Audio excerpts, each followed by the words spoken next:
Bonjour à toi et bienvenue dans ce nouvel épisode de l'art de ta puissance. On rentre dans le mois de décembre, le dernier mois de cette année. Et c'est justement de ça dont on va parler dans cet épisode de podcast, puisque j'ai très envie de t'apporter du contenu pour que tu puisses commencer à faire le bilan de ton année 2024 et à te projeter vers 2025. On a parlé la semaine dernière de en quoi faire ce bilan pouvait être une opportunité. Donc si tu as envie d'aller écouter cet épisode, peut-être écoute celui-ci d'abord et puis après file vers l'épisode de la semaine dernière que je te mettrai aussi en description de ce podcast. Et puis on peut filer tout doucement vers justement le contenu que j'ai envie de te partager aujourd'hui pour que tu puisses en autonomie commencer à faire le bilan de ton année. Pourquoi faire le bilan d'abord j'ai quand même envie de revenir un peu là-dessus pour qu'on ait tous et toutes des bases communes si toi tu m'écoutes aujourd'hui. Et puis tu pourras aller plus en profondeur à écouter l'épisode de la semaine dernière si tu as envie d'approfondir ce que je te partage. Mais pour moi c'est vraiment un enjeu de fin de cycle. Et le cycle annuel est un cycle assez important et pour moi il y a un vrai enjeu derrière ce bilan et c'est aussi pour ça que je décide de le faire accompagner depuis toutes ces années, mais aussi moi d'accompagner des personnes, des coachés à vivre cette transition et à se poser les bonnes questions pendant cette transition. Je te parlerai un petit peu plus tard de ce que j'ai décidé de t'offrir en cette fin d'année 2024 pour te permettre de faire le bilan. Mais je voulais vraiment revenir sur 4 raisons pourquoi selon moi c'est vraiment hyper important de prendre le temps de faire un bilan. Déjà pour prendre le temps de se célébrer parce que peut-être que même si tout n'est pas couleur, paillettes, licorne et arc-en-ciel, tu te rendras compte qu'il y a plein de choses que tu as super bien réussi. Et en fait, si tu prends pas le temps de te célébrer, tu es juste dans cette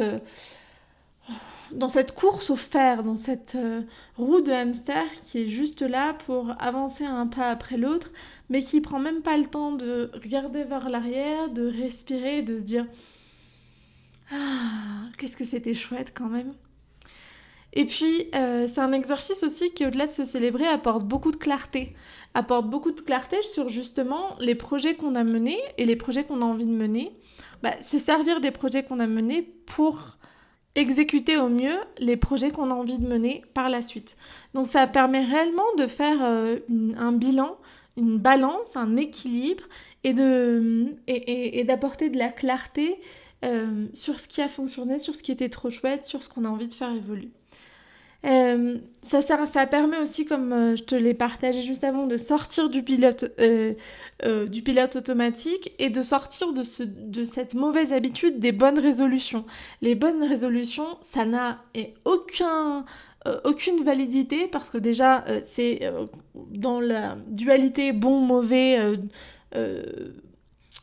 positif, négatif, alors qu'en fait rien n'est positif, rien n'est négatif, rien n'est bon, rien n'est mauvais, tout est expérience. Et ces bonnes résolutions, elles viennent souvent d'un espace de culpabilité à l'intérieur de nous qui fait qu'on ne maintient rien. Et puis la dernière chose, pour moi, qui est l'une des choses les plus importantes, c'est qu'en tant qu'être évolutif, faire cet exercice nous permet de nous donner les moyens de nos ambitions, de nous donner les moyens d'évoluer vers des projets de plus en plus impactants, de plus en plus rentables, de plus en plus joyeux, de plus en plus chouettes, de plus en plus... mets l'adjectif qui te parle. Et en même temps, si je prends pas un temps de rétrospective, d'observer, je continue de reproduire les mêmes erreurs, les mêmes défis, les mêmes roues de hamster qu'avant, et puis j'avance pas vraiment et j'évolutionne pas. Et comment est-ce que finalement je fais ce processus de bilan ? Pour moi, il vient en 6 étapes. il y a une première étape qui est de prendre le temps de faire les comptes. Donc, si on fait les comptes dans notre entreprise, ça veut dire aller regarder tous les indicateurs de performance. Nombre d'abonnés, nombre d'offres, nombre de lancements faits, nombre de ventes, nombre de prospects, quelle est mon audience et sur chaque espace. Donc, ça peut être mes abonnés sur les réseaux sociaux, mais ça peut être aussi le nombre de personnes que j'ai dans ma newsletter et de regarder comment ont évolué ces indicateurs au fur et à mesure de l'année. Quand est-ce qu'il y a eu un pic, à quoi ça a correspondu, qu'est-ce que j'avais mis en place à ce moment-là. C'est peut-être aussi le moment de faire un peu le bilan de ces relations, des relations qui nous ont servi, des relations qui sont arrivées, des relations qui se sont renforcées. Donc prendre vraiment le temps de faire ce bilan. Puis ensuite, c'est commencer à se poser les bonnes questions. Ok, maintenant que j'ai mis ces chiffres sur la table, comment est-ce que je les observe, je les analyse pour justement les transformer en opportunités. C'est Tony Robbins qui dit que la clé de l'évolution, c'est vraiment de savoir se poser les bonnes questions.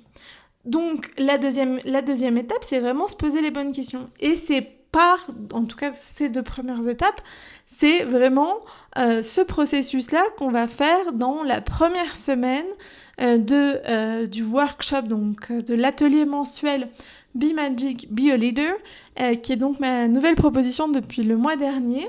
Et je suis en joie de revenir avec un atelier mensuel à prix libre et conscient sur plusieurs semaines, donc avec un vrai accompagnement ça ne veut pas dire qu'il y a de faux accompagnements, mais un atelier ponctuel, c'est toujours moins impactant une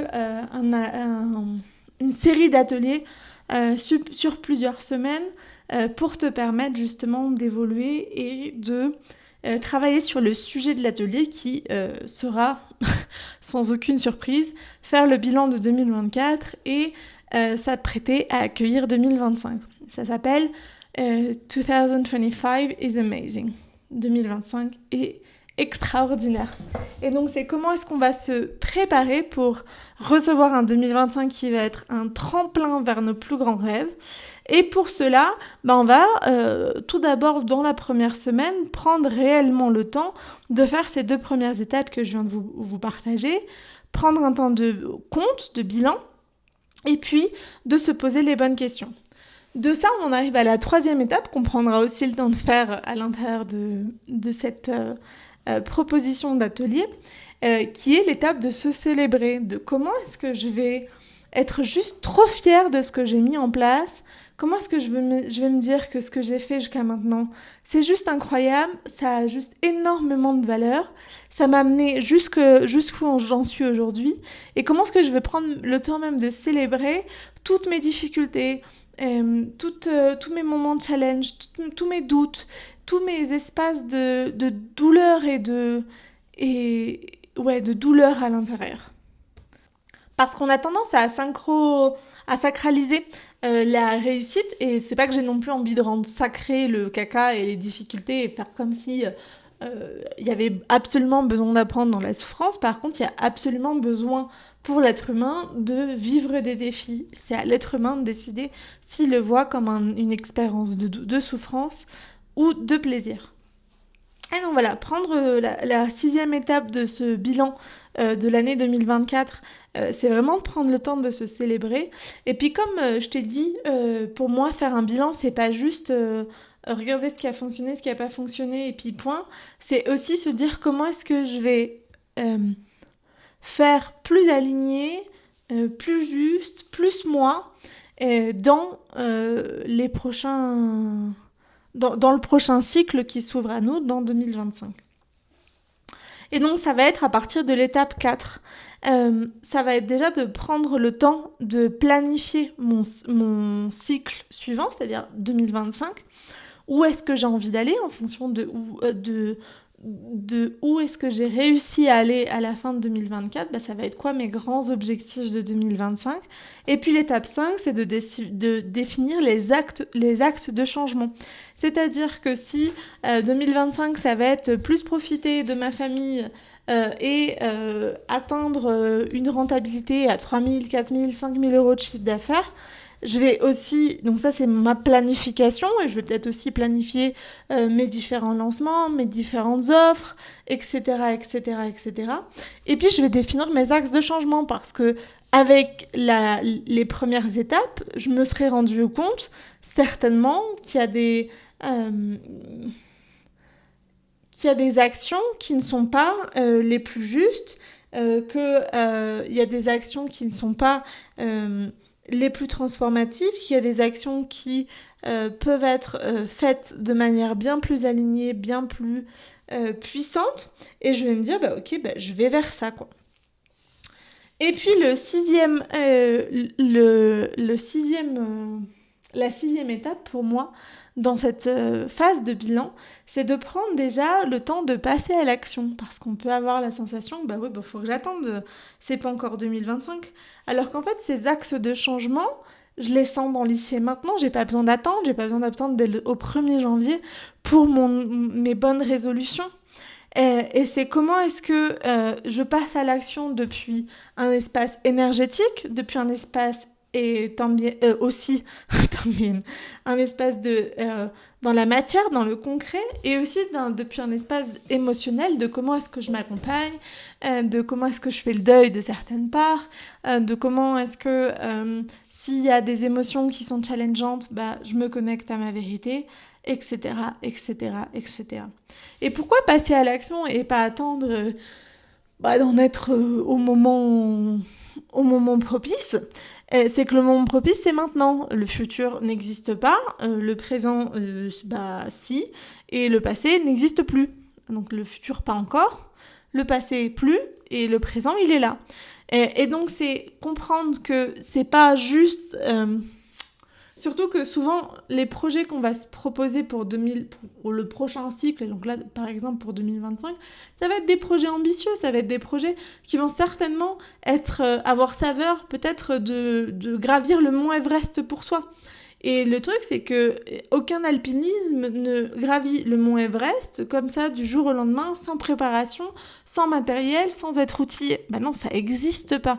Chaque alpiniste a besoin de se préparer, de faire des actions journalières pour prendre soin de son corps, bien manger, bien dormir, s'entraîner à la salle, faire des sorties régulières en montagne, grimper d'autres cols.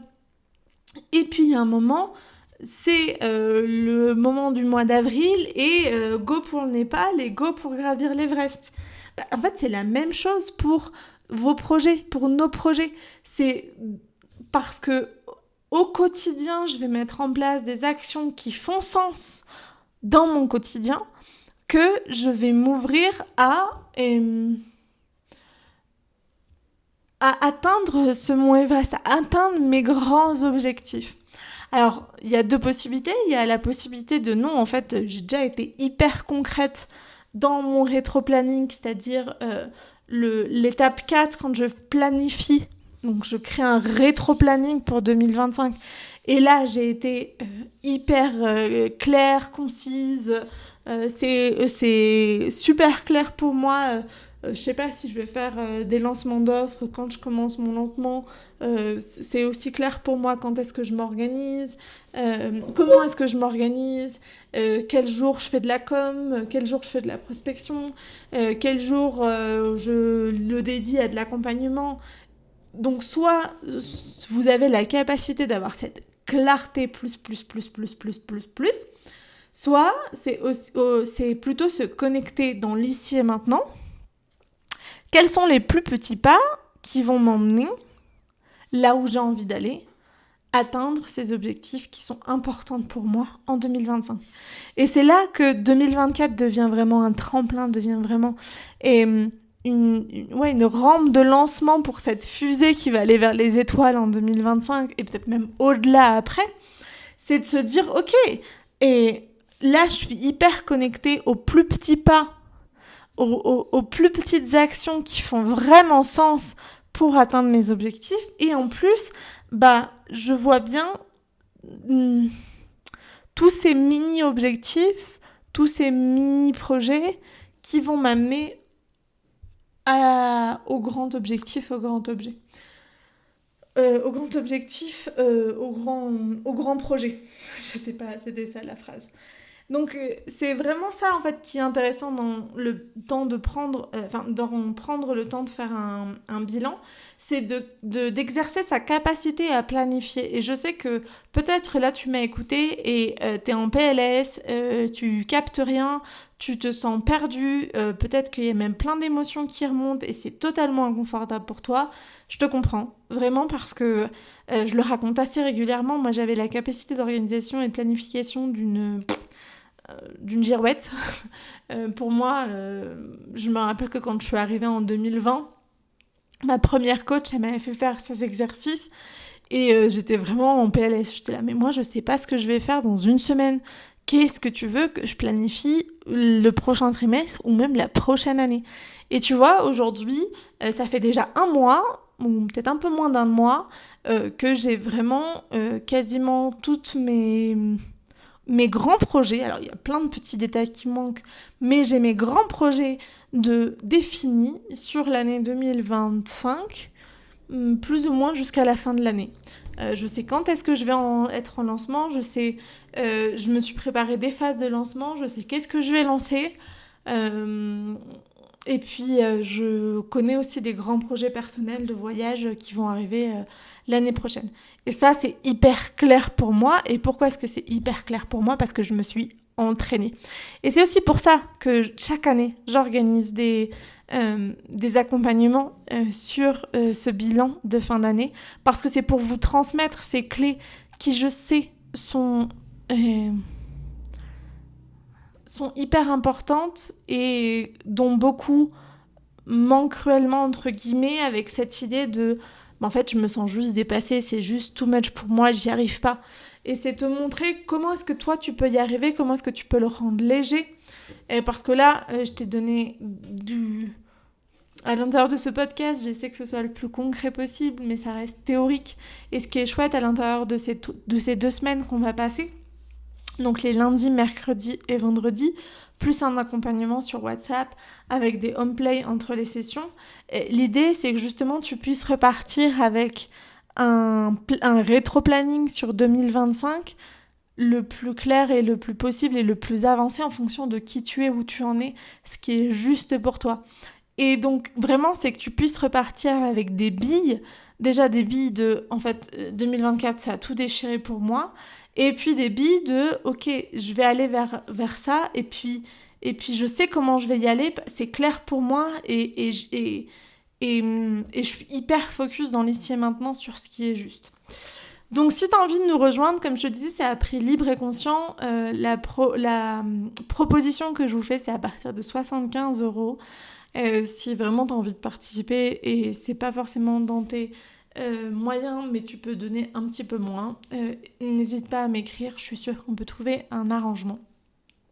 Parce que comme je te dis, je pense que la capacité de planification est une grande capacité de leadership à développer, et que je suis hyper heureuse de pouvoir rendre accessible au plus grand nombre tous ces outils pour que tu puisses justement toi aussi apprendre à faire le bilan à la fin de tes cycles.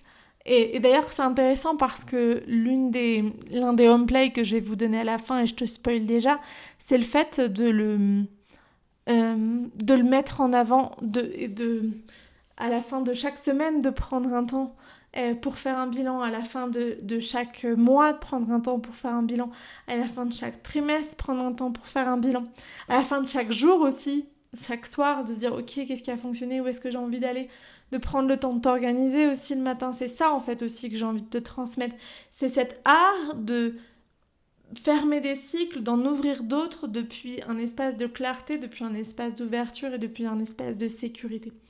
Et puis on aura 2 semaines pour le faire, accompagné d'autres nanas super inspirantes. Si jamais ça te parle, Pour t'inscrire, le lien il est dans la description.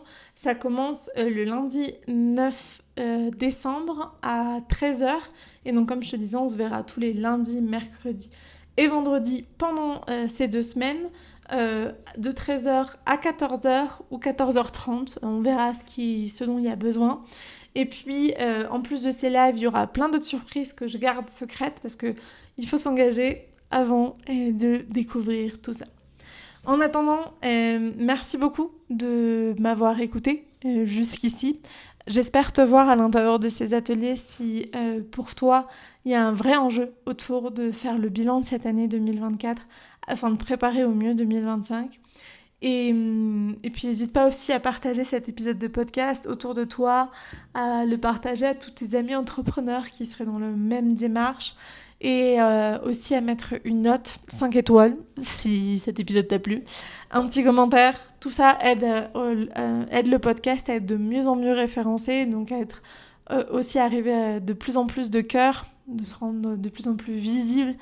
Et sachant que c'est des podcasts d'utilité publique totalement gratuits, je pense que ça vaut le coup de se faire un petit cadeau autour de soi, un petit cadeau qui juste prend quelques minutes mais qui vaut de l'or pour moi, vraiment.